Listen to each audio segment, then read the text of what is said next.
Ang pambansang pulisya ng Pilipinas, inilipat na ho sa full alert status ang kanilang estado mula sa heightened alert status.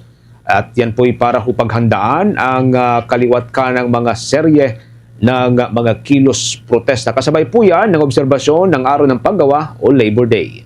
May update dyan si Bombo Jovino Galang. Itinaas ng Philippine National Police sa full alert status mula sa dating heightened alert bilang paghahanda sa pag-obserba ng araw ng paggawa o Labor Day sa Mayo 1. Ayon kay Police Brigadier General Randolph Tuanyo, ang tagapagsalita ng Philippine National Police, na mayroong mahigit 100,000 na mga kapulisan ang ipapakalat sa buong bansa.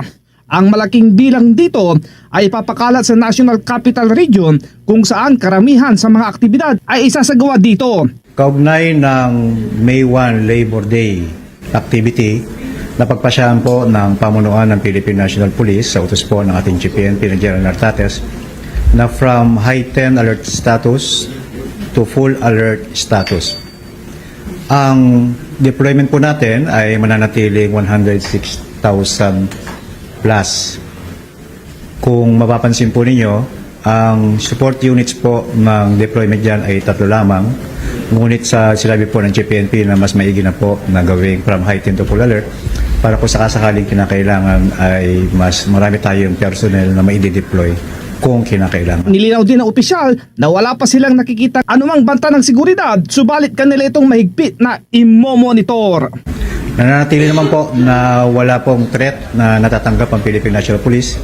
Magkagawin pa man ay tuloy pa rin ang monitoring po natin just in case po na kinakailangan po. Sapagkat mapapansin po natin na 3 National Support Unit lang po ang kasali doon sa original na deployment na 106. Pero napagpasyahan po ng ating GPNP na si General Nartates na lahat na po ng unit cancel na po ang all leaves para po makita na kung kinakailangan lang na deployment ay nadyan lang po, madali po tayo mag-deploy.